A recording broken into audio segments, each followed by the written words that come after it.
soup. Is your mic on? Yo. Okay. Don't you worry about your mic. Is it on? I think it is. Okay. You want to sing us a tune? What kind of tune? Old show tune. I don't have any of those in One of the memory bank. classics. Do you know any show tunes off the top of your head? 5,000, 25,000. Is that a show tune? Yeah, it's a show tune. Well, it's a show. tune from a show. Right. But I think of show tunes as like Depression era. Well, we'll look that up. If only Teddy was here, man. That's where we miss him. I always tell him week to week we can do the pod without you. No big deal, but... Show tunes and... I'd be lying to myself. What's that show he watches? Glee. Yep, show tunes and Glee. Kid knows all You know about what? that. I could see Teddy liking Glee, though. Like, they watch it as a family. Oh, it's not half bad. Was your family an American Idol family back in the day? Oh, yeah. Remember Fox was American Idol and then House right after. Okay. Big Mondays in my And then house. Bill O'Reilly, probably, right? Network. Okay.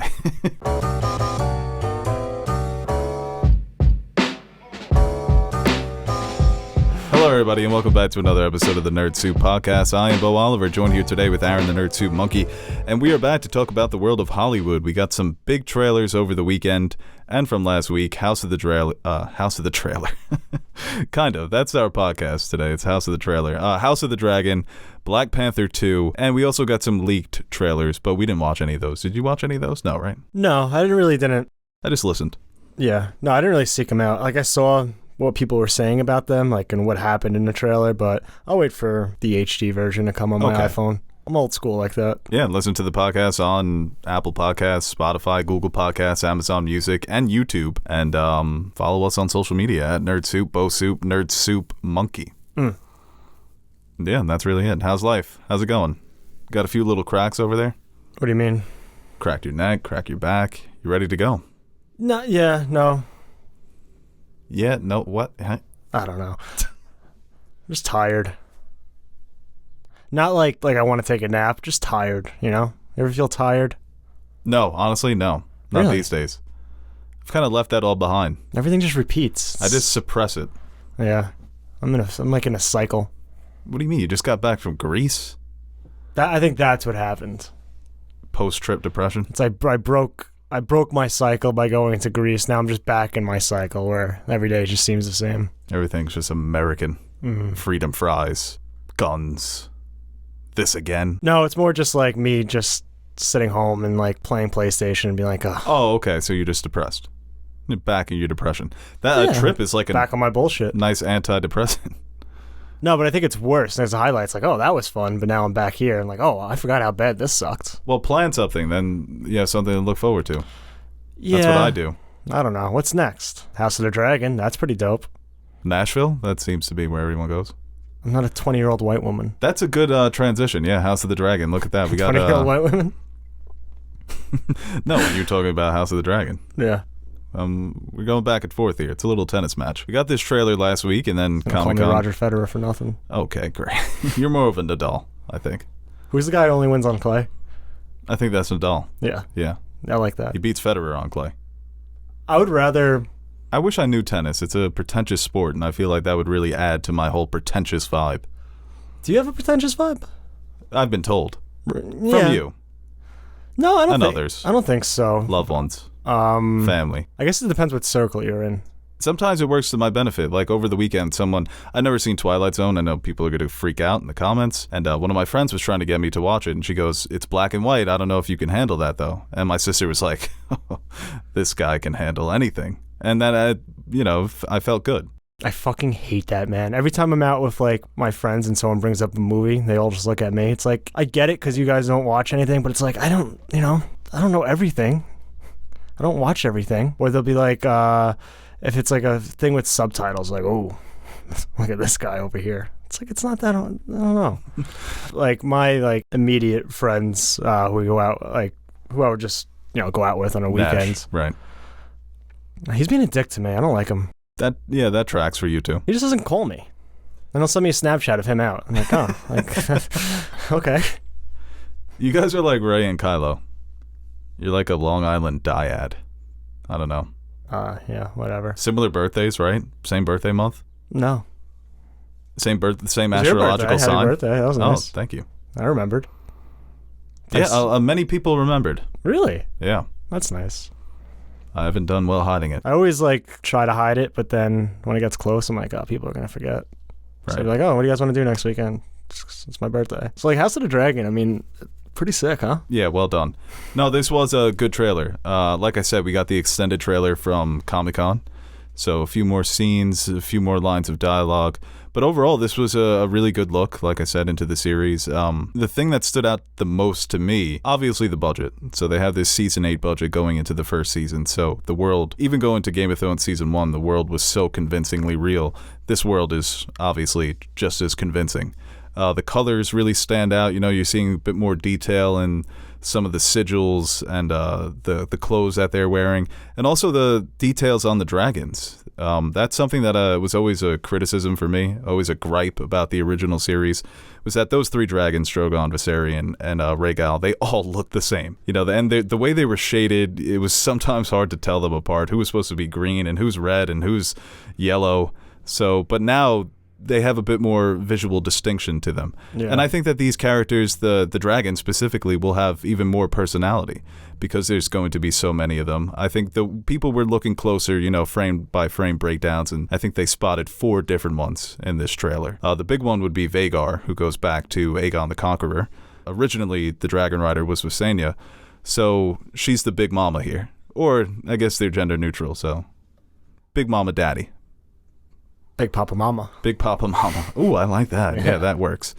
You kind of see one shot of the dragon's foot, and people are saying that's Vhagar, who is probably bigger than Drogon at this point because she's ancient, over 100 years. To me, it was, like I said, great trailer, all the details, everything looks great, but the dragons especially look fantastic. No, because I honestly, ironic enough, I think the Season 8 trailer was so fucking good.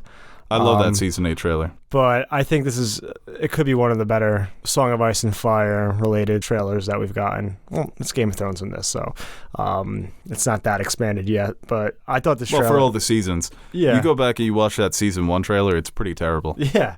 But this trailer, got me going. I was very... I was anticipating, a longer trailer than what we've gotten, but this kind of blew me away. I think...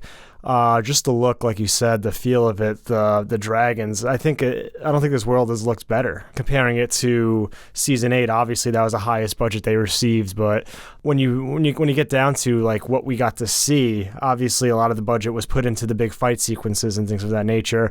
And a lot of what we saw, the Red Keep and the dragons, we were kind of already familiar with. So this is actually a new take on a lot of these things, using that higher budget, which is probably going mostly to things like CGI and set pieces, because none of these actors, I don't think, require the same amount that Emilia Clarke, Lena Headey, and Kit Harington were getting paid for those last 6 episodes. So I think that's very evident in this trailer, and it just looks beautiful. As far as what we've got, as far as the meat of the story, I think it conveyed the intrigue of the politics very well, and kind of setting up a little bit about what we're going to see. It's a little bit familiar for Game of Thrones fans, kind of like the struggle for the throne, but I think there's a new spin on it that people are really going to get drawn to. And yeah, I think we saw 4 dragons. I think they confirmed 17 in total, so I just can't wait to see this all play out. I am really excited, and I'm back on it. I think that it's going to be pretty great, and people are going to really enjoy themselves with this one. And it looks like they're going to do, I think it's confirmed, a more linear storytelling approach, which we kind of speculated if they might go back and forth, but it seems like they're going to go start with the characters as their younger versions and kind of build to where they are in quote-unquote current day. Yeah, you see Millie Alcock and Emily Carey playing the younger versions of Rhaenyra and Alicent. Mm-hmm. So yeah, we were wondering if they were going to incorporate flashbacks, but it probably is going to be linear, and that's probably for the best. I did see some people complaining that, yeah, it feels familiar. I think they mentioned the Iron Throne about 5 times in this trailer, talking about who's going to sit on it and who's not going to sit on it. But the story, I think Season 2 and Season 3 is where things are really going to take off, and that's where it can separate itself from Game of Thrones, because part of the appeal of Game of Thrones was getting all these different perspectives and the POVs from characters in the North and the South and on Essos, but this story is more contained in King's Landing. So it's really going to rely on, how well these characters are portrayed by the actors, how well they're written, and if fans really come to enjoy watching these people, fight for the Iron Throne. So yeah, we're so close now that I'm not going to really dive into anything from the books, but I think it's safe to say that it is going to expand multiple seasons because it kind of seems like where they're leading off in this trailer that it might be even a little bit before where we pick up in, let's say, Princess and the Queen. So I think we got a quick shot of Aegon. That's the one thing that confused me leading up to this moment. It's like we got nothing on Aegon, and I don't even think they confirmed the actor, but there's always been speculation on who's going to play it, and I think we saw him in that trailer for a very split second, but that was kind of cool because I was keeping an eye out for that because he does play a big part in the novella, but like I said, I don't want to get too far into what actually takes place, but I'm excited, man. Yeah, they had some other characters from the story that we haven't gotten looks at just yet. The Valyrians look fucking sick. I think Matt Smith looks awesome. Aemon Targaryen looks sick. Just the design of a lot of these characters really stand out. And, it's cool to spend some time at House Targaryen. Arguably, well, no, it's not arguable. It is one of the most historic houses in Westeros, but what a lot of fans saw in Game of Thrones was just the remnants of that house. So to go back and spend time with them while they're still at their power with all the dragons, I mean, I think people are going to be drawn to that. You just question their dynasty. You're like, the Targaryens couldn't have played in my era in the 80s and 70s, hand checking. We kind of see what happened to them. I think they averaged 90. Be like dropping Kevin Durant back in the Bob Cousy era. That'd be the Targaryens. But getting more into their relationship with the dragon is always fascinating for me because that's one of the secrets we're kind of promised with the books. Who knows how far he's going to go with that answer? But what's going on with them? Why do they all have silver hair? Why do they all have purple eyes? We have the quote from Rhaenyra where she says that Targaryens are closer to gods than they are to men. But we know that's not necessary. Yeah, no, it is very cocky because even though they have this special relationship, they're proven to be just as vulnerable as we saw at the beginning of Game of Thrones. They were no longer empowered. So what's going to be, obviously we know where the story is heading, but are they going to give us some more inside information of, what's the connection here? How smart the dragons actually are? How do they control them? Do they wear harnesses instead of, just kind of raw dogging it like Daenerys was doing? Because physics say she would have flown off. You need a harness. No, I think obviously and I think those details are going to be paid more attention to. Yeah. Because I think that's why, that was part of the original appeal is that the world feels so real and they make that obsessive extra effort to make sure all the tiny details hold up. Especially and then they kind of got away from that. Their warfare is very much reliant on dragons. Yeah. So, yeah, I think you'll see little things like that. Harnesses and maybe even some armor. We saw some big ass armor. I think it was Daemon's armor with the dragon helmet. That detail really does stand out. A little dragon on the helmet. That's how Rhaegar was drawn when he was fighting against Robert Baratheon. So I think he's going to be a great character. Daemon Targaryen, Matt Smith. One of the fan questions we had was, do you think that was a good casting? I think it was a great casting because he's proven he can play really any type of role. He can be this devious, charismatic warrior, who's got a reputation throughout all the Seven Kingdoms. I mean, they're all famous. They're all Targaryens, but I think he's going to be great. I mean, he's got a nice warm-up, too, being in the crown. I mean, if he can handle and act out those type of political and family dynamics, it's probably a piece of cake for him. Yeah, I mean, the only family that's probably worse than the Targaryens, right? It's that current family. Actually, you know what? I think Daemon was on Epstein's list. I'm excited to see where people are going to fall in terms of greens versus blacks. Right. I think that... Because it was never a question for me. While reading it... What do you side with? Well, I don't want to, paint a picture of any... kind of want to keep it fresh. But it's weird because... Give me a color. I kind of think that I'm going to like Alicent more than I did in the show than in the book. It's kind of the same thing with Cersei because I think even the little that we've gotten to her and knowing how she plays her game, it's going to be fun. I think it's going to translate very well to on screen. But I mean, the blacks are very much painted, I think, as the clear side you side with. Yeah, right. I wonder if they're going to make it a little bit more up in the air, where the characterization of some of the players on the other side, or kind of their backstories, or if they're going to dive into really developing both sides equally, where it is going to be like, if I'm experiencing this for the first time with no preconceived notions of who I'm going to be rooting for, if that's going to be an actual difficult decision. I definitely think that most people are going to fall on one side, or there's going to be, if I was a betting man, I know which side I would pick. But especially with an actress like Olivia Cooke, you want to add some more depth, like they did with Cersei. Cersei was still very hated, but I think when you're that talented of an actress, eventually you're going to win some people over on your side, because we love characters like that, man. They're just, I don't know if they're more interesting, but they are a bit more exciting. And I think there's a lot of potential to get into the earlier stages of some of these relationships between these characters and break some hearts. Yeah. Especially if they play it well. If it's well written, you can see the desire for power, the limitations of power, how it's going to cause a rift between the individuals in this show. And that was part of what was so fascinating about the original story.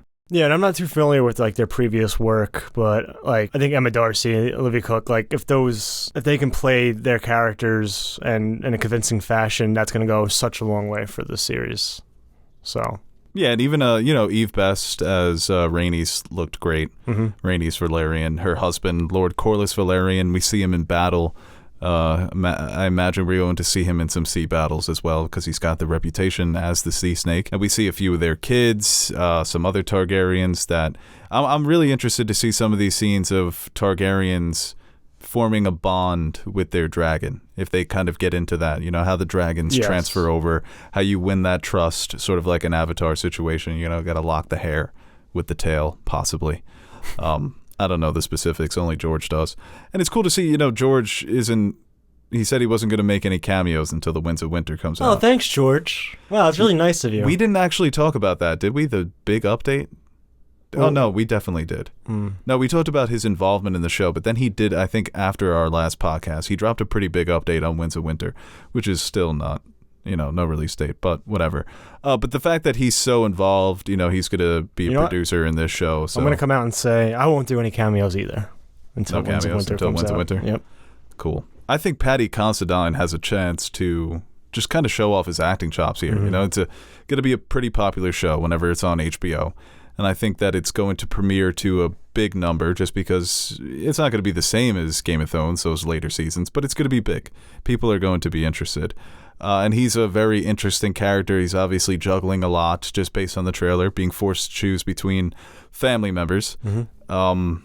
And, just based on the description of the character, people who have read the story are familiar with this. He's known as sort of a decent guy. And that's not very common in Westeros, especially when it comes to the Targaryens. We all know the saying. So I think he's got a chance to show multiple levels of acting talent here. And he's done it previously, when he was in The Outsider. I think he was great in that. And obviously he's had a long career. But like I said, this is a chance at a mainstream show.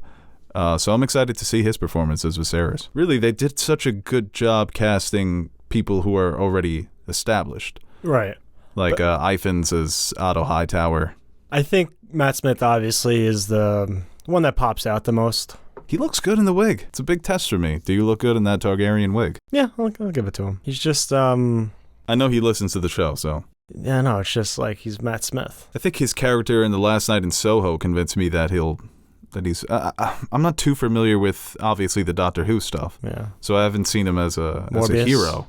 Morbius, yeah. I mostly see him as just sort of a scumbag. You see at the panel, somebody asked him, "What do you think about It's Morbin Time?"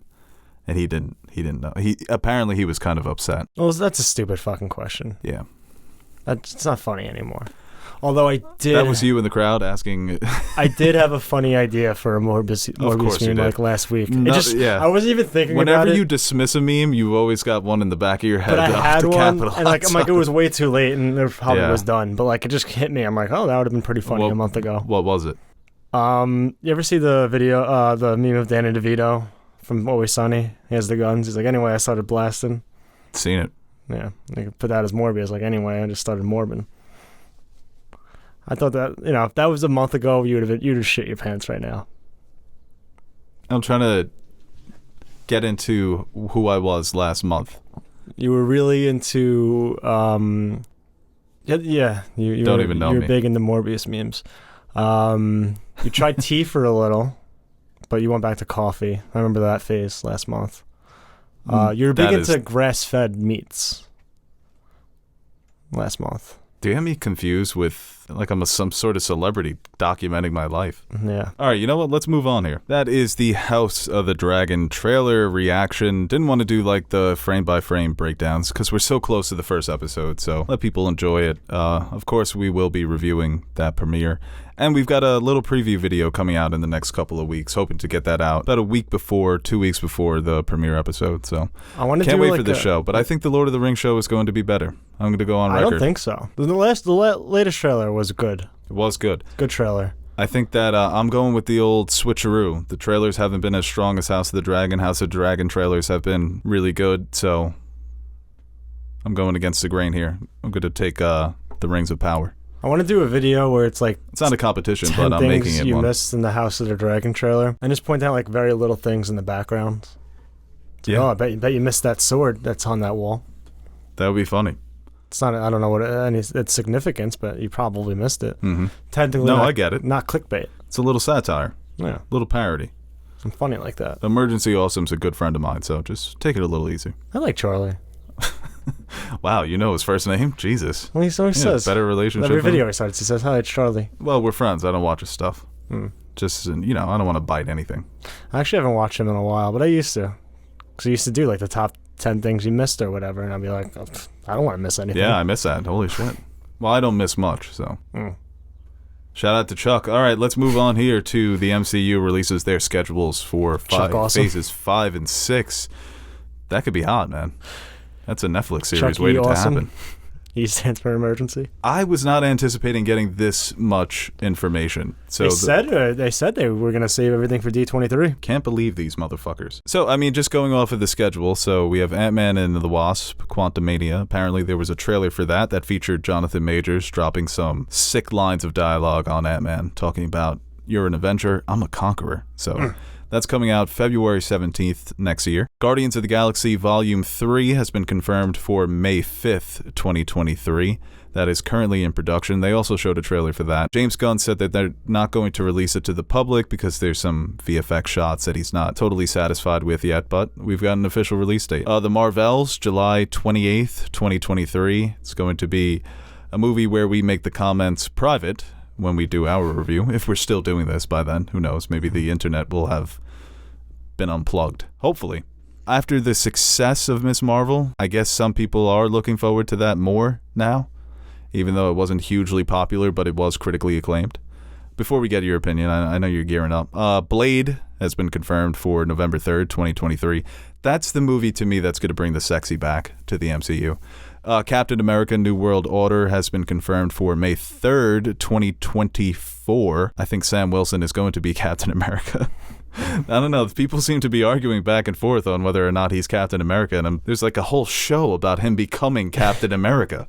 Are we still like wondering who's going to be? Okay. Could be Bucky. And Thunderbolts will wrap up Phase 5 on the big screen July 26, 2024. I know Rhodey is supposed to be in that as well. So he was in the Captain America show in which they crowned a new Captain America.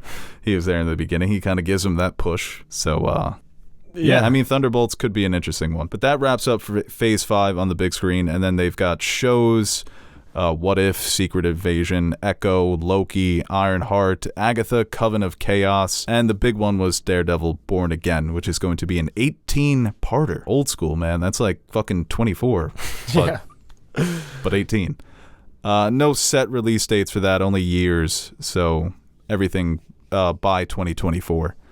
So that's Phase 5. I mean, like I said, the big standout there is the Daredevil show, right? Charlie Cox coming back, and Vincent D'Onofrio as Kingpin. Yeah, no, I'm very excited for that, and just to see, they'll probably get more information, obviously, maybe even at D23, if it's going to be keep the themes of the Netflix series, which I hope they do, and it seems like they're going that route with Deadpool, and Zombies is going to be TVMA, so there really is no excuse for them not to kind of go the same route. Although we are going to get Daredevil and She-Hulk. He appeared in the trailer, and maybe some other projects before that series, which, you got to assume are more lighthearted appearances. So, I don't know, you run the risk of kind of bringing this character in funny kind of comedic situations or tonally different series, and then the series comes out and he's back to being just a cold, like the gory, action, violent type Daredevil that we saw on Netflix. So they might run into a little bit of a problem there, but there really is no excuse for that to be TVMA as well.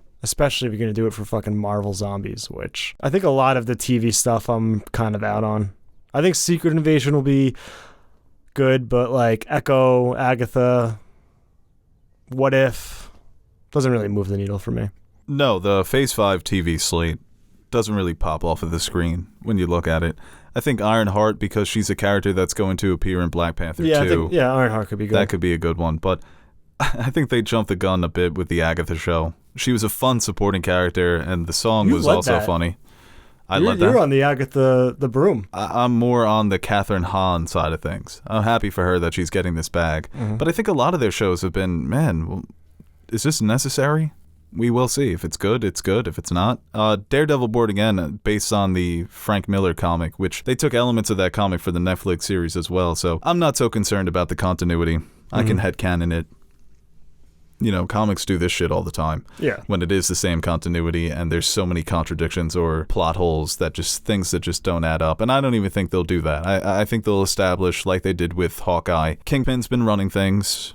Daredevil exists because he appeared in No Way Home. And, he's made performances in other comics before that are not necessarily as dark as his, where he's there to just be Daredevil, be a bit of a straight man. So She-Hulk is going to round out Phase 4, as will Black Panther 2. By the way, Phase 4...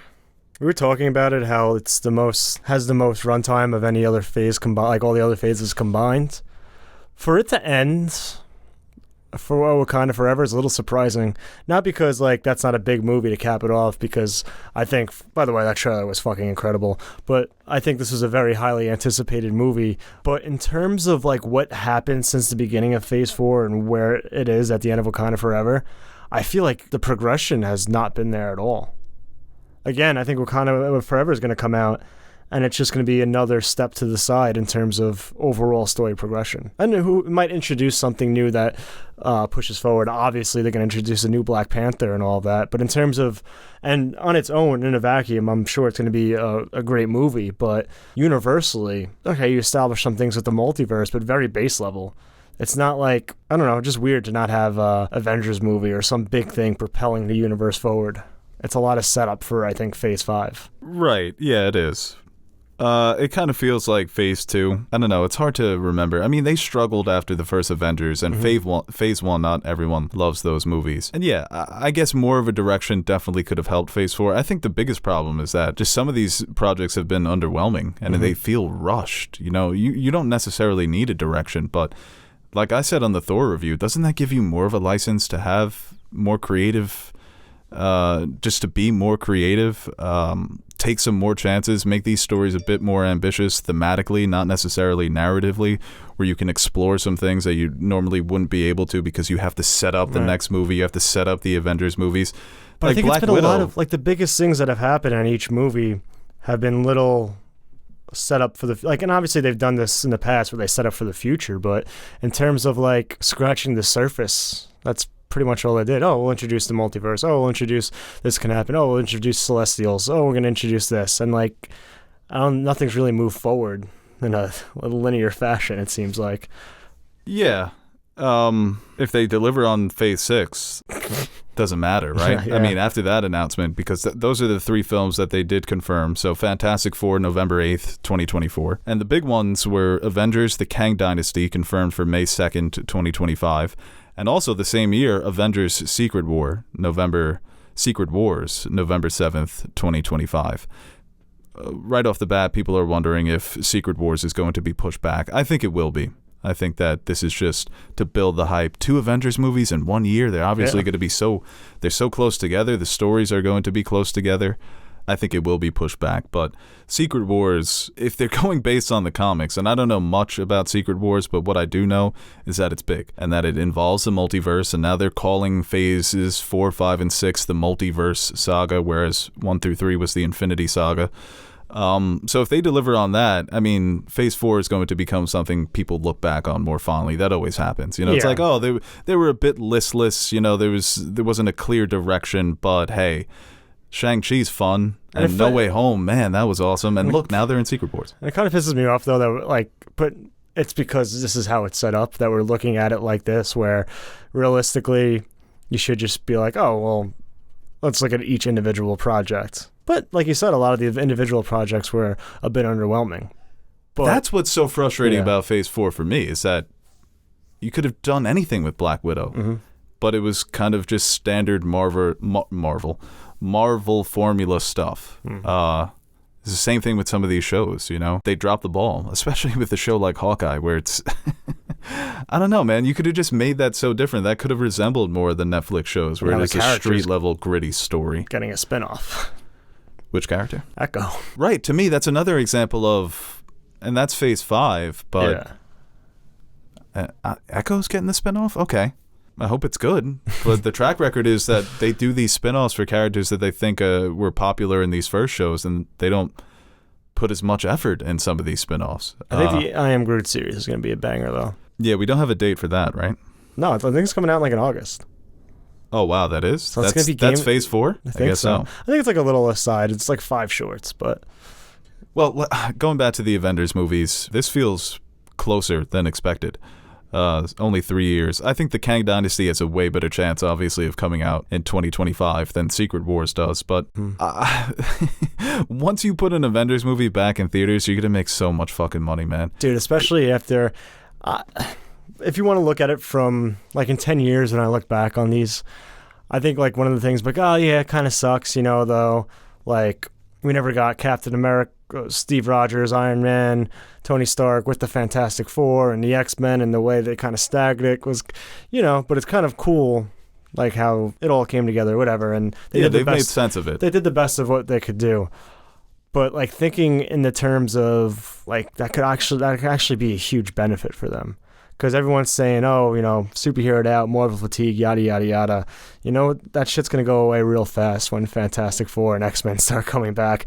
And they're just going to reignite the whole... it's going to give this, I think, the MCU a second life.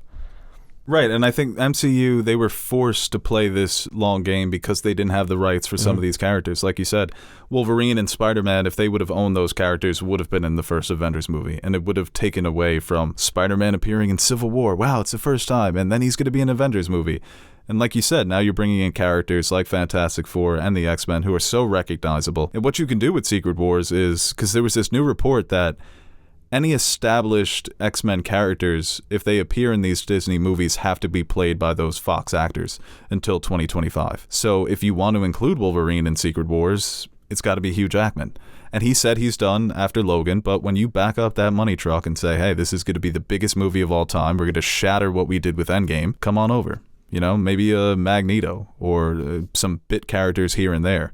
So Secret Wars, has the potential to blow this thing up, where you can now introduce the newer X-Men, say goodbye to the old X-Men, say hello to the new Fantastic Four, see where they're going to lead this, because the primary villain for Secret Wars is Doctor Doom, right?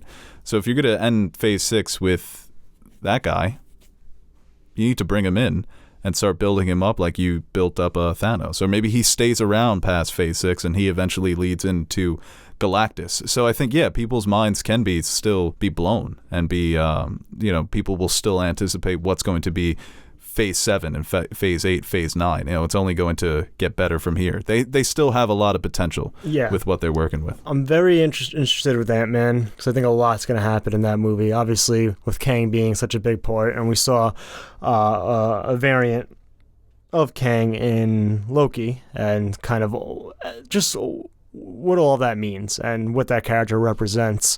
So, and hearing what Feige had to say about Jonathan Majors is very promising. Obviously, he's not going to say he fucking sucks, but very high praise. And I think we've seen him in enough things to realize, he's a legit actor. And I think having this be kind of like the Kang series and kind of having him be the Thanos of this Phase 4, 5, 6 is going to be cool, especially once we get a real introduction to him with the greater MCU timeline with Ant-Man.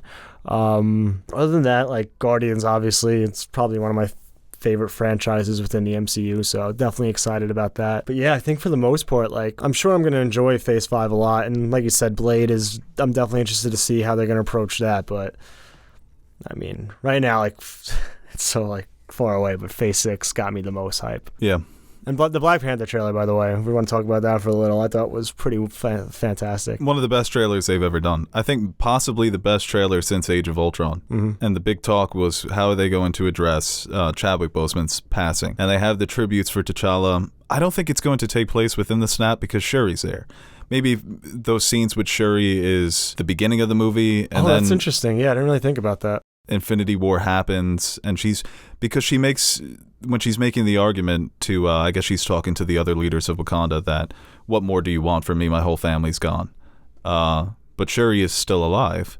So does that mean Shuri's going to die in this movie? Or like I said, they're going to, where Shuri's there in the beginning, and then maybe she's there at the end when the people come back during Endgame. The overall look of the trailer, this could be the best looking Marvel movie, and that's been a common complaint that people have, is that they all kind of look stale and they share the same visual style. But this one, the colors were popping, the settings were so exotic and futuristic at the same time, and that's kind of the big appeal of Wakanda and this universe. But well, yeah, especially with Wakanda, and if we get a good look into, is it Atlantis? Yeah, it is Atlantis. Okay. Yeah, I think Neymar's first.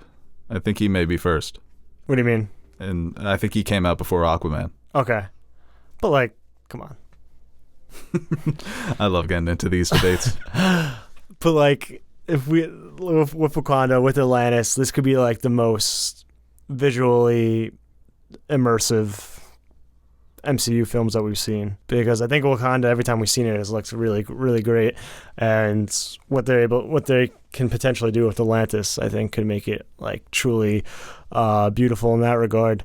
But yeah, so apparently they are changing it from Atlantis to a setting that's more in line with Aztec mythology. Okay. So I know that they cast a Mexican actor for the role, Tenoch Huerta, trying to distinguish it from Aquaman. So it's not called Atlantis, and they're not Atlanteans. I kind of appreciate that change. Mm-hmm.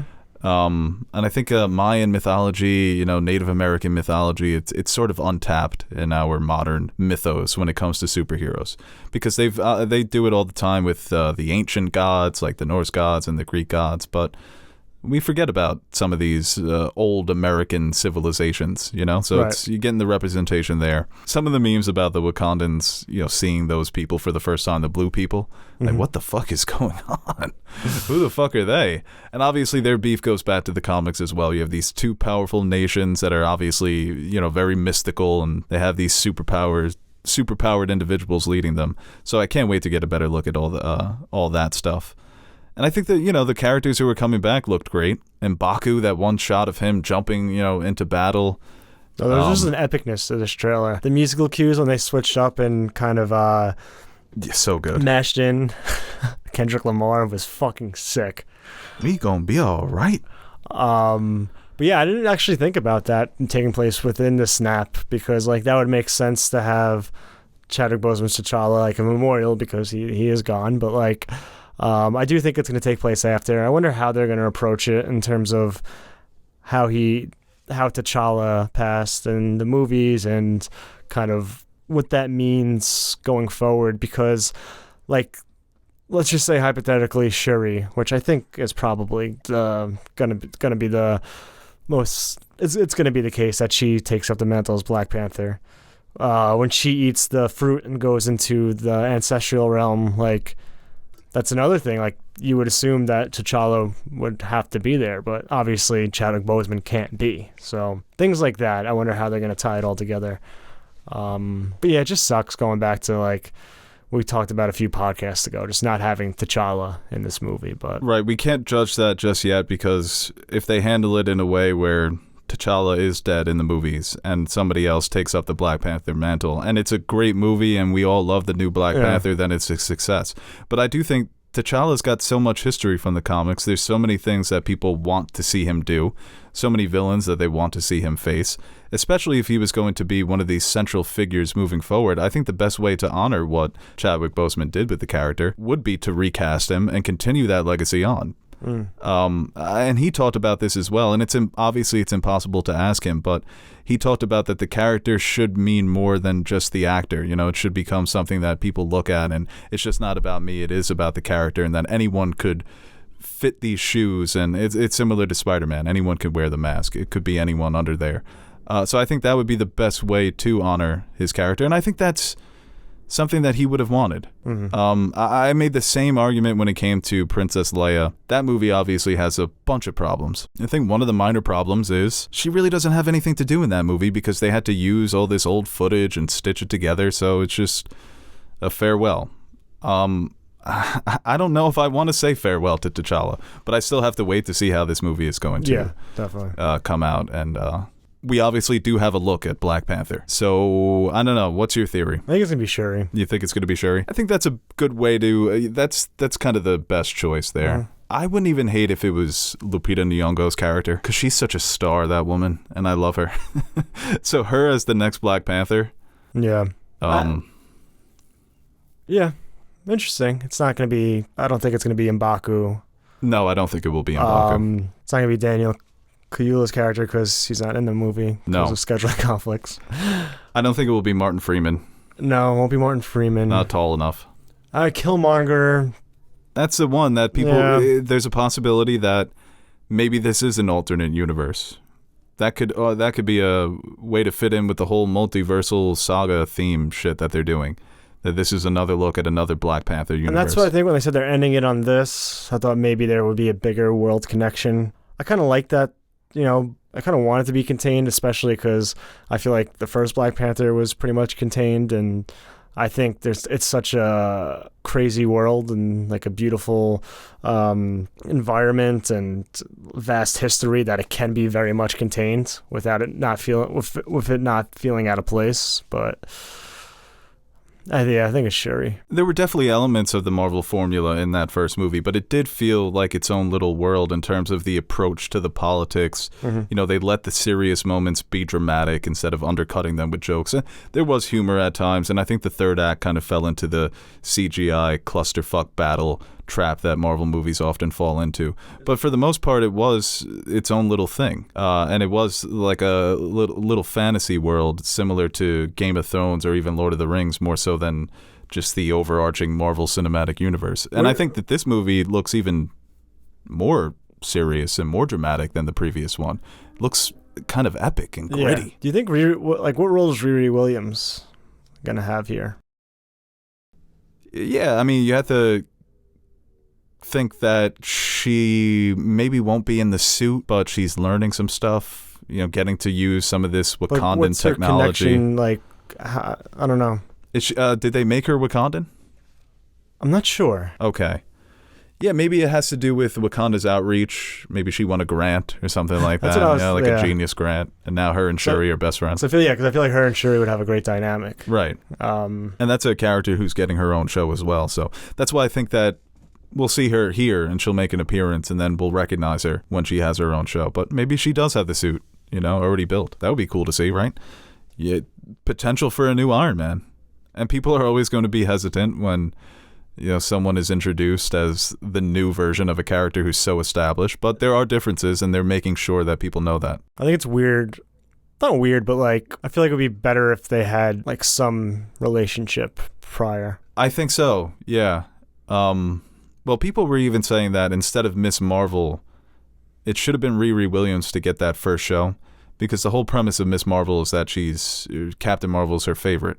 So if they would have done the Riri Williams show where Tony Stark is such a legend after just sacrificing his life to save the world once again, you know, that kind of makes more sense, that she's obsessed with Tony Stark and she's trying to live up to what he did and become the next Tony Stark, That's even so if they don't have that relationship. Like, even Hawkeye had that same premise. Right. Well, it does reflect the real world, right? Scientists, artists, inspired by those who came before them. Right, sure. But like... athletes. Now that you mention it, dictators. Like, if it's going to be Kate Bishop, oh, I want to be just like Hawkeye, she becomes Hawkeye. Miss Marvel, oh, I want to be like Captain Marvel, becomes Miss Marvel. Oh, I want to be so much like Iron Man, now I'm Ironheart. You take a different name, right? Deku. He wants to be All Might, but he's not calling himself All Might. He did make the costume look like All Might's hair, though. Yeah. It was a little And embarrassing. he does do a mean All Might impersonation. That shit is funny, man. I don't know how he can control the muscles on his face that way. It's like Jim Carrey. But yeah, no, that name sells. That's what it is. It's like James Bond, right? Who's going to be the next Captain America? If it's even ridiculous when you watch that show. I mean, it is what it is. It goes back to the comics. Different characters take on these mantles. But when Sam's like, I'm the new Captain America, there's a part of me, it's like, yeah, you are. And I think it's going to be the same with all these characters. Mm-hmm. Where it's like, it's a little ridiculous for you to call yourself that name when it was just, it's like me calling myself, I'm the new Black Mamba if I was a basketball player, right? It's like, no, you're not. Like, you may have a similar game to Kobe. You may be a shooting guard who's very skilled, but...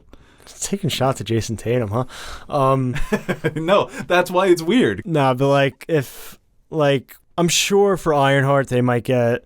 well, it helps having the different name, right? Yeah. She's not Iron Woman. It's Ironheart. I'm sure Pepper Potts may be involved. No way. You don't think so? No way. She's done.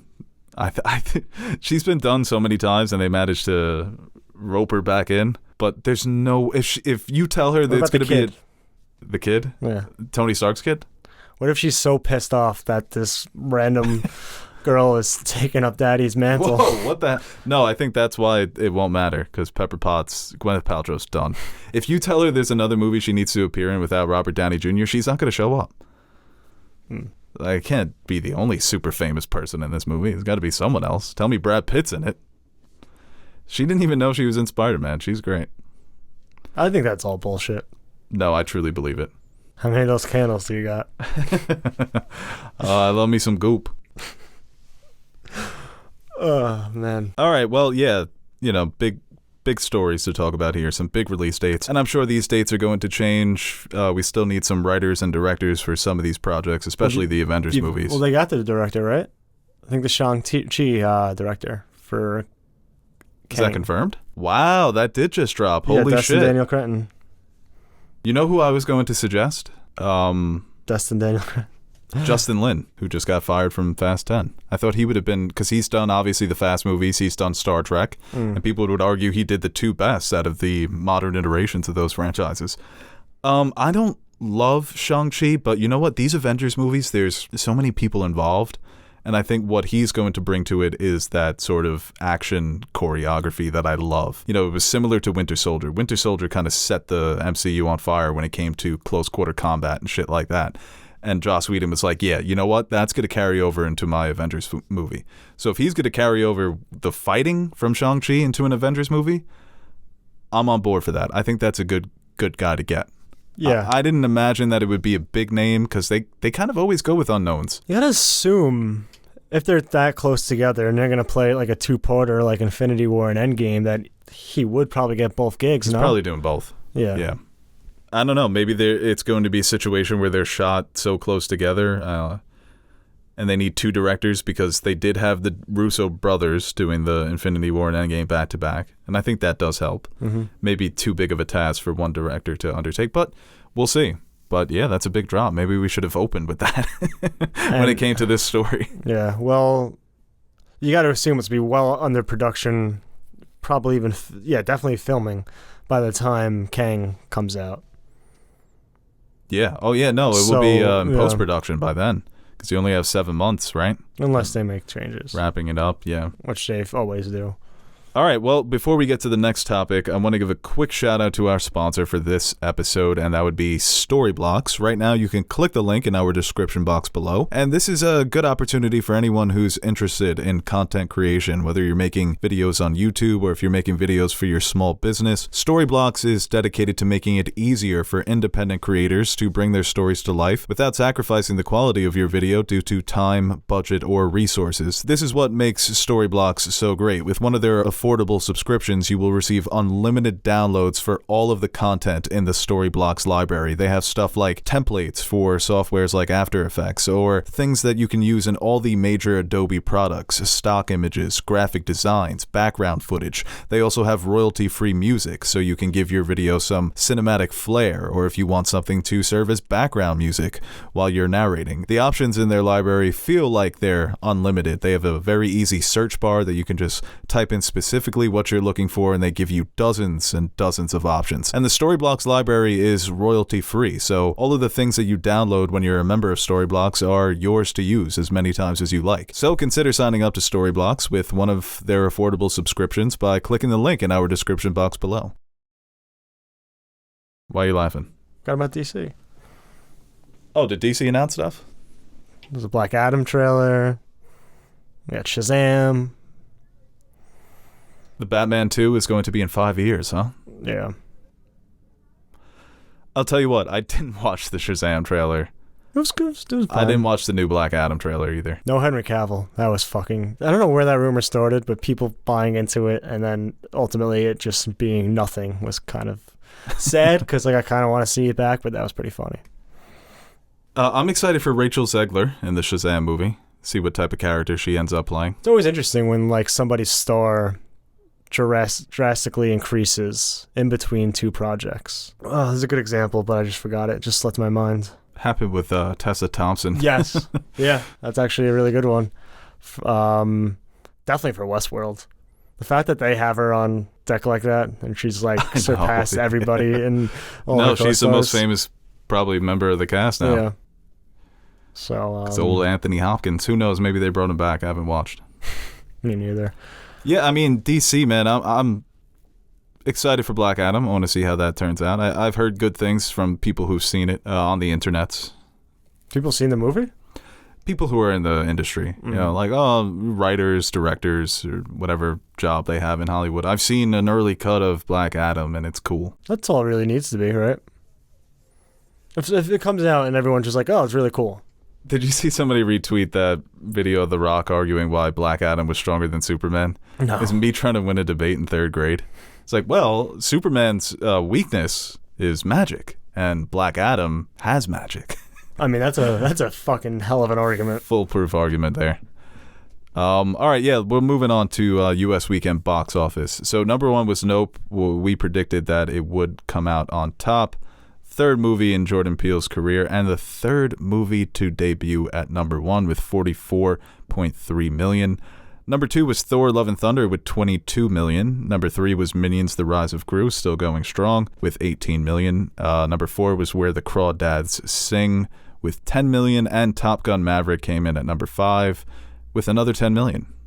Yeah, so Nope, it didn't open as well as Us did, which was, for me, a little surprising. I think with Us, it was kind of easier for people to digest in terms of, am I going to want to watch this? Nope.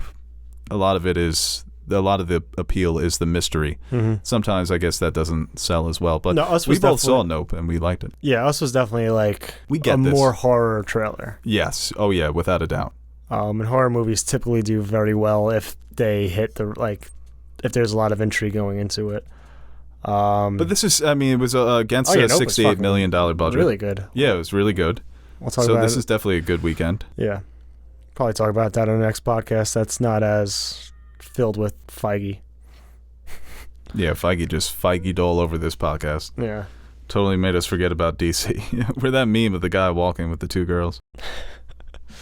But yeah, I don't think it's a shock that it debuted at number 1. I mean, 44 for an original project like that isn't bad, but compared to Us, right, it's, I don't know how big of a drop off it was, but Yeah, I think Us opened to close to 100 million. okay. So Or maybe it was like 70 million. I think it's definitely still going to make a profit, but yeah, you would figure Thor, I mean, it still made 20 mil, but like its 3rd weekend that it would drop off pretty substantially. And nothing really else competing with it. So I thought maybe that number would be a little higher, but Yeah, it was 71 for Us. I think it's not as high as a Rotten Tomato score. And I think some people I've seen some people split. Logan Paul didn't like it, you know, so that probably, One of the worst reviews I've ever read that in my life. probably hurt. Somebody had such a great response to that review. Is that so many movie fans have this urge to feel superior to movies, where this, you know, just because something didn't make sense, I see that as a flaw, rather than just taking some time to figure out why that choice was made. And I think a lot of fans do, because you can watch a movie and assess it and just be like, I like that or I didn't like that, without really understanding the language of cinema or what the director is trying to do, even if it doesn't work for you. I didn't read the criticism, but like saying that criticism that you just pointed out, I find weird because Nope is relatively straightforward. I didn't leave that movie being like, oh, what the fuck was that? You know what one of his points was? When the guy shows up on the motorcycle, who was that guy? Where did he come from? What did he want? That's, yeah. He was nitpicking the fuck out of it. That was, but and it I was think you very can, much like, him I just could, trying to feel smart. I think Us, a lot of things, like I don't think I nitpicked Us, but some certain things, you know, didn't really feel as tight to me. The more I think of Nope, the more I like it. Nope was, I think, much better than Us, and I still really liked Us, but like I can understand. And then like I think your argument at the time was like, well, the rules Jordan Peele establishes within the movie, like you don't really have to. It's not really meant to try to pick at the logic, which is fine. And but I think with Nope, I think it is layered, but like there also is a top layer you can view without having to think too much and enjoy it on definitely. that level. But it's got a Jaws quality to it. Yeah. Old school kind of throwback horror. Well, I don't want to spoil anything, but yeah, we'll talk about it more next podcast. But like, and it's so funny because I never want to like dissect Jordan Peele movies because I don't want there to be a clip of him talking about that theory and being like, nah, I just that just looked cool. No, it was funny when he owned that guy on Twitter who called him the greatest horror director of all time. It was that, like I saw when he was talking about Get Out, when she ate the milk and cereal separate, and someone made this theory about like, oh, he's showing the separation of people and things of that. And yeah, it was color and white. Yeah, it's a separation. And then Jordan Peele was just like, no, I just thought that was like a weird thing for her to do.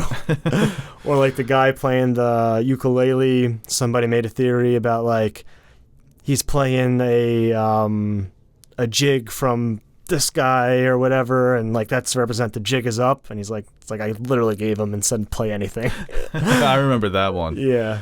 They did a whole breakdown of that about why the instrument represents a certain thing. So I think there definitely is, for some reason too, with Jordan Peele, an over-analysis of certain aspects of the movie, where I think some things are there because it's just like a cool, like an interesting concept, and some things are actually there to be taken more meaning from. But yeah, and that's what's cool about art, is that you can watch something and take your own interpretation of it. Sure, and his movies are smart enough where you can have many different interpretations. And I even think someone making a theory about the jig being up, like if that's what they got from it, like that's cool. But it's also embarrassing when Jordan Peele's just like, no. Well, it's funny because Tarantino says... I would be taking credit for all that shit. Like, he says if a theory he likes comes out, he'll be like, yeah, of course I meant that. I think I am. Yeah. QT. Took you guys this long to see that, to catch up? Jesus. Thor Love and Thunder, I was wondering on the last podcast how well it was going to do. For me, the way the movie was marketed and the characters that appear in this movie, this should have been closer to $1 billion. And obviously it's not done, but it's at 600 worldwide. It'll creep to 7. By comparison, Minions: The Rise of Gru is at 640. The Gru crew. Where the Crawdads Sing is at 42 worldwide. I'm not sure what type of budget that's working with. And Top Gun is at 1.3 almost. So just consistent, steady. Shout out to Venom too. Right. Seriously. All right, you want to move on to fan questions before we wrap this thing up? Take a couple. Sure. Is there any other What was news? that? That was a dismissive sucking of your teeth.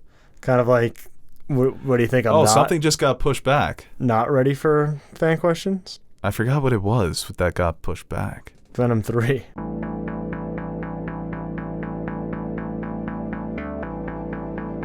That's for the fan to decide. Yay! People you call up to the show, you better be ready. That's what you're supposed to do. Sitting there arguing and you're trying to spell your name and all of this other stuff. It's not your show, it's my show. I'm giving you the opportunity to speak your mind. Don't call up here unless you got something to say. Ballerina, you must have seen... Killers of the Flower Moon. Killers of the Flower Moon, right. It's going to premiere at Cannes in 2023. Get our tickets now, folks. The Venice Film Festival lineup is pretty stacked. You see Spielberg's premiering at TIFF? Yeah. It's a shame we won't be going. Could have saw that new Spielberg feature film. Well, you didn't even apply. I don't think No. it came out yet. I applied anyway, but it's it sucks because like right in the middle of House of Dragon and Amazon. Yeah, we're going to be in Fantasyland. Maybe you could swing to. I'll do a day trip, catch some Spielberg, fly back for House of the Dragon at night. I do love Canada. First question here is why? Good question. This question here from Slurms_Mackenzie_42. What's up, Slurm? What are your thoughts on the Family Guy episode Brian and Stewie? Have you ever seen this episode when they're locked in the bank? Yeah, I have. I remember when it came out, it was a controversial episode because it's the only one of their only episodes with 0 cutaways, and it's just Brian and Stewie the whole episode. I always thought it was pretentious. It was like Family Guy trying to be smart for an episode, and it's just show me Peter Griffin making wacky things. I like a good bottle episode. Yeah? Changes it up a little. But I couldn't really tell you what happened in that episode. I remember seeing it, but I don't know. I was watching a Family Guy recently because it's been on TBS, just kind of going to sleep to Family Guy. Those early seasons are so funny, man. Mm-hmm. When he tricks Mel Gibson into walking off Mount Rushmore. Well, they do a bit one episode. Christians don't believe in gravity. Of course not. There's a bit where Peter is watching a movie, but he keeps thinking the production logos are the start of the movie. It's a funny one. That got me, like, I think Nope.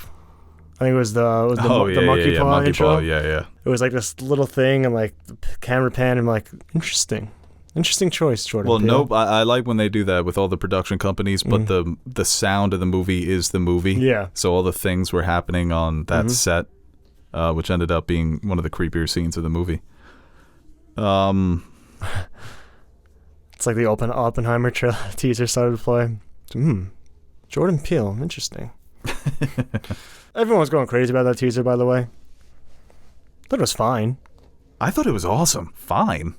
I thought it was a great, in terms of teasing somebody. It's Cillian Murphy walking. Yeah, but the sound, the dialogue, the cool, fire. Yeah. It was like a horror movie trailer. It was getting a little jumpy. This question here from John Lake. How will the poor reception for Phase 4 affect Phase 5? Phase 5 is way underway in terms of production. So these things, it's become a factory. So the assembly line is moving. They're going to churn these things out. I don't think the reception is going to matter that much. It's just and looking back to, I think Wakanda Forever is going to make over $1 billion. Without a doubt. I think Ant-Man, the implications it's going to have moving forward.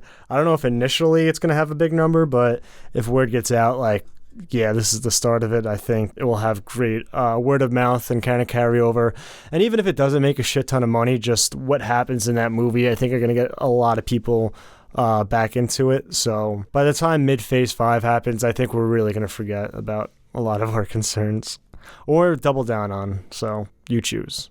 Right, you look at a movie like Guardians of the Galaxy Volume 3, it's in the middle of production. It's got less than a year in terms of its post-production. So I don't think Feige's and James Gunn's ear saying, listen, they don't really like Miss Marvel and What If, so you have to make these changes, you have to tweak this. The plans have been made. They even talk about Feige's the only one who knows what's going to happen with the mutants. So they make these plans, then they execute them. Their problem has been just releasing things too quickly without really fleshing out these individual stories. But I don't think the reception is going to hurt them that much because you go back to the first 3 phases. They weren't all as critically acclaimed as Phase 3. Phase 3 was probably the peak, but it didn't stop them. The negative reception to Iron Man 2 or to Thor 2, they just kind of kept steady, kept moving ahead. So I think that's going to be similar here. It's going to come down to the big movies. Are they going to deliver on them? And they usually do deliver on the big team-up ones. Yeah. This question here, again from John Lake. Is the A24 sale to HBO Max a bad thing? So, do they, own A24 now? Is that a thing? I know they're getting all the movies. They're putting all the A24 movies on HBO Max in August. I don't think if it's more...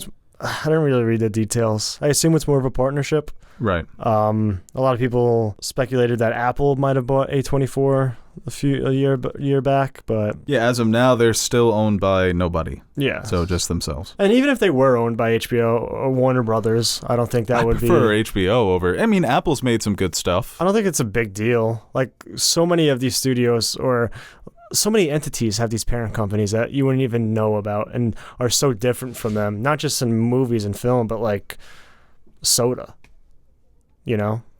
Right, and I Like think if you that go up the chain of Gatorade or like Dasani and Coke, like there's just the way it is. and in terms of the projects they like to tackle when it comes to HBO and A24, they are similar. Yeah. So I don't think A24, if they were purchased by HBO or even if they were purchased by Apple, that things would change that much. Yeah. They would still produce. I mean, you would have a bit more money. But like, look at AMC, what they've done with Better Call Saul. You don't need a massive, massive budget for that. No. AMC's a television network. They've got deep pockets. But they're focusing on quality over quantity and big budget blockbusters, mainstream appeal. So I think that would kind of be a match made in heaven. So maybe that's where it will eventually wind up. I mean, a lot of people talk being shit owned about The by Walking HBO. Dead, but like, I would let that go on for 30 seasons if that just made AMC able to fund other projects. Yeah, apparently that's still going on. I know, but I mean, HBO Max's library just got better. It's already, I think, pound for pound, the best, and now you just add that, and it's crazy. This question here from strawberry_jam. Most hyped upcoming Florence Pugh movie. Oppenheimer, Dune 2, Don't Worry, Darling. Well, it would be Dune 2 in terms of which movie I want to see the most, but in terms of which movie do I want to see Pugh. Florence in, I guess it would have to be Don't Worry, Darling. Have you heard about some of the rumors about the production of that movie? No. Ooh, juicy stuff. Let When me you have some time, I don't really want to spread that type of shit on the podcast because it's a lot of alleged. Once again, I don't want to spread Harry that. and Olivia Wilde? Right, but it goes deeper than that. So, like I said, do your own research. So I'm more interested in that movie because of No, that. I don't now. do my own research. I want You have to for this other one. people tell me. Nope, not. Where do I look? Is it on Twitter? Yeah, look on Twitter. You know where to look. You want rumors on the internet? Are you kidding me? You don't know where to look? Yeah, so Don't Worry, Darling. What was the other one? Oppenheimer is going to be Oppenheimer, yeah. good movie, man. That's right up Nolan's wheelhouse. And I think for people that were frustrated by Tenet, which is a movie that continues to grow in my mind, this is going to be a nice, not return to form, but scale it back a bit.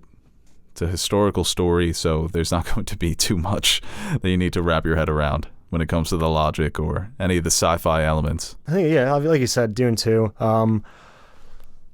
The Harry Styles, Olivia Wilde movie, I forget the name. Don't Worry, Darling. Don't Worry, Darling. Are you serious? The last trailer I saw I liked. Kind of has this sense of like, you know, not everything is as it seems. I thought the movie was just going to be them fucking, but it seems like it's going to be more than that. Which, I mean, could be disappointing for some people. I think there may be some fucking in that movie, definitely. Yeah, but I thought that was just going to be the whole movie. Whole movie? Yeah. No, that's going to be Blonde. I'm excited for that. I'm excited for Luca Guadagnino's next movie as well. For with Blonde, does it concern you now that everything's coming out about Marilyn Monroe's lack of hygiene? You hear those rumors? Yeah, I don't want to know that. Just keep that to yourself. Napoleon would have loved her. Bonaparte? He was a freak. He liked his women stinky. I mean, that time everyone was stinky. Yeah, but some of the... They're not Once again, Old I don't Spice. want to spread those rumors about Napoleon because you can do your own research, but I don't want to, piss off any of our listeners in France. Are they do people like Napoleon in France? I don't think they like anyone in France. You know what's interesting? I heard, you know how everyone thinks French hate Americans? Yes. I've heard recently that, no, they actually like Americans because you're not British. I think they still beef with the Brits. Ooh, I hate the Brits. No, don't want to cash general things, Well, but it sounded fake when you said that. no, because in Greece Like there's an Irish person has your family hostage. there's a high percentage of British people where we were, and this British family stole a cab from me, That's why you hate the Brits? and I'm like, that's just such a British thing to do. Just steal something that's already Yeah. that's clearly somebody else's. Right. They get a pass from me because of James Bond. Mm-hmm. And And the accent is pretty. Father Ted's funny. Yeah, Well, that's an Irish show, I think. No, yeah, they don't get a pass from me. Sorry. James Bond, not good enough. This question here from Edgar. How do I get into basketball? Where do I begin? Well, Season 1. right. Let me tell you a story about a man named James Naismith and a peach basket. No, I think the best way to get into it would be, if you have cable, just pick a team. So Pick a player. Well, depending on, maybe your favorite place in the U.S. I don't know if you're out of the country and trying to get into it, because I get those questions a lot. And I've asked people the same thing, where do I start with soccer if I really want to get into it? But I think with the NBA, maybe picking a player would be better. If you like Steph Curry, buy League Pass for the Warriors and you'll watch some of the best basketball you'll ever see, because the Warriors system, they all play well together. And I don't want to add people to that bandwagon. You know what? Come on the Knicks bandwagon, baby, because we're about to take off. R.J. Barrett, year 4, 24 points per game, 6 rebounds, 5 assists, 43% from the field. He's a high-volume scorer, but, he's getting that 3 up to like 37. Book it. But I think Aaron's advice is right. Pick a player. There's so many good ones now. Maybe get the League Pass for the Mavericks. Watch Luka Doncic. He's a fucking game wizard. Of the week. Yeah, watch some of the primetime games. And they'll always have a good game on, and you kind of just go from there. They'll have the big matchups, big players, probably the best brand of basketball you'll see. So, and there's so many great YouTube channels these days that break down the game. So if you want to learn more about the game and who are the best players, you can do your own research with that. I'm a big research guy these days. But yeah, I'll, maybe watch some LeBron, because he's going on year 20 and he's not going to be around for long. So that'd be a good place to start. Crazy how he's been in the league so long that people forget. The people officially do take him for granted. I think that's natural. You get tired of a guy like that who's been in the league for so long. It's similar to Brady, right? Where it's just like, damn, leave. This question here from Matt Sampson. Top 3 Better Call Saul characters not in Breaking Bad. Aaron, go. Jimmy. Technically, he's not in Breaking Bad. Jimmy's girlfriend. You don't know her name? Come on. Elizabeth. Come on. Jimmy's brother. I guess, yeah. 2 out of 3. I'll give you 2 out of 3. Okay. No, Kim, Jimmy's girlfriend, definitely. I was close. What did I say? Elizabeth. She's arguably the best character on the show. I would go Kim, Nacho, and Lalo. Lalo is right there with Gus in terms of best villain. Nacho is just an all-around great character. And Kim, same thing. She's co-lead of the show. I think she's definitely earned that title. And this season has just been absolutely incredible. So now we're in the Breaking Bad timeline here. Oh, wow. Yeah. Spoilers. Fuck. Oh, last question here. This is from Kyle Walton, who's been trying to get on the pod for weeks now. Literally, I keep forgetting to ask his question. And his question is, do you think that we'll see the Red Kraken, a.k.a. Dalton Greyjoy, in House of the Dragon? If so, who would you cast to play him? So I've had some time to talk about this question. Didn't you ask this question already? Never went out. That podcast never went out. Oh. I'm pretty sure it didn't. I think that there's a possibility he can appear, and he's obviously one of the most famous characters in Greyjoy history. And I would go with Anthony Starr. Get him in there. He's being fat ass as everything. Yeah, why not? Such a shame. You're thinking Dame Judi Dench? Yeah. Helen Mirren. Going to be in Shazam. If you watch the trailer, you would know that. It's Captain Marvel to me. People forget that, actually. The Greyjoy's got the shit out of the stick now, thinking back to just the books versus what we got in the show. Even though we only really got... We didn't get, Fuck, I'm drawing a huge fucking mind blank right now. Euron. Euron's being the biggest difference, I think, from a book to show character. But even the Dampier or Victorian Greyjoy, the way they're described in the books and the way just that family is described, the old school fucking despicable type Greyjoy character, I think would be a cool, interesting wrinkle to throw into the show, especially if you want to go spend some time outside of the Targaryens and get into, maybe what the Starks are like, what are the Lannisters doing, how are the Greyjoys, because the Greyjoys, I forget, but if they didn't, they probably, if it's not said in any of the books, they probably tried to do their own rebellion again. These motherfuckers are always trying to establish themselves as the Iron Islands, but Yeah, I really don't know too much about the character. It's been a long time since I read in that time of the Westerosi history, but why not? I think it'll be fun to have some familiar names. I think in one of the teasers there was a name drop of Stark and whatnot, so I think, yeah, the more you kind of expand the world at this time, I think it can only be beneficial for the show. Yeah, you made a good point that they do kind of suck in the show. They started off strong. Greyjoys? Yeah, Theon, but Yara's character ended up being underwhelming in the end. Euron was a big disappointment, especially with what we got in the books. So I think there is a chance to kind of make up for that, where you show them as these masters of the sea. They are very despicable, just based on their culture. I mean, I hate to be sort of prejudiced against the Iron Islands, but no, that would be the worst place to live, I think, out of all the kingdoms. The Iron Islands sounds terrible. Yeah, no, it's muddy, it's muggy. The Krakens, I would love to see a giant-ass Kraken. No. You don't want to see a big Kraken? Kraken was so scary in Pirates of the Caribbean. Yeah. He was sucking everybody with his... And where a giant Kraken is, that's where death is. I don't want to be anywhere near that. Maybe like a washed-up dead one on the show? Shore. Oh, you want to see one? Oh, they meant not in real life. I don't want to see a real-life Kraken. What are you, nuts? I don't know. Fucking Gyarados running up on me in the middle of my raft? Yeah. That shit scared the crap out of me as a kid, dude. They were in that little-ass raft. You know what the fucked up thing with Euron is? It's like the littlest thing they didn't include, which would have made the character just seem 1,000% cooler, was like, just give him an eye patch. I know.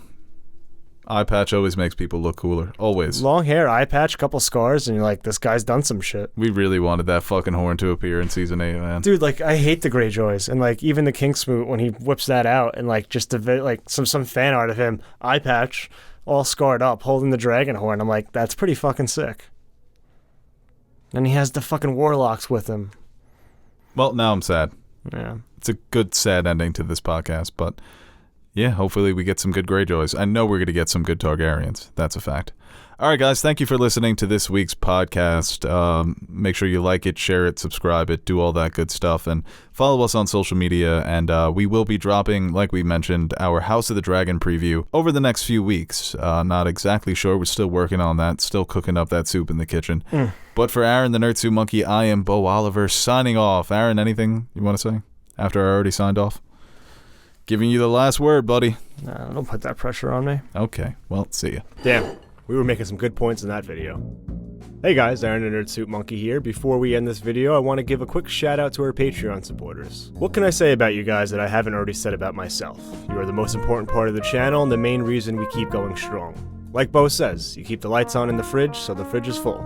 Or something like that. So, from everyone here at Nerd Soup, I'd like to thank you guys for your continued support. If you're interested in joining the ranks of our patron supporters, head over to patreon.com/nerdsoup and check out the rewards we offer to our patrons. We recently dropped some new stickers for you guys to check out, or you could choose a tier that will allow you to select a movie, show, or video game for us to review. We've got a full slate of fan-suggested reviews coming your way, and we're really excited about the chance to review some of those movies and shows. We've also got t-shirts, mugs, behind-the-scenes videos showing how we bring our videos to life. And once again, thank you to all our Patreon pledgers who have been supporting us throughout the years. Without you, we wouldn't be able to convert all your pledges into cryptocurrency, so thank you from my future self for making us rich.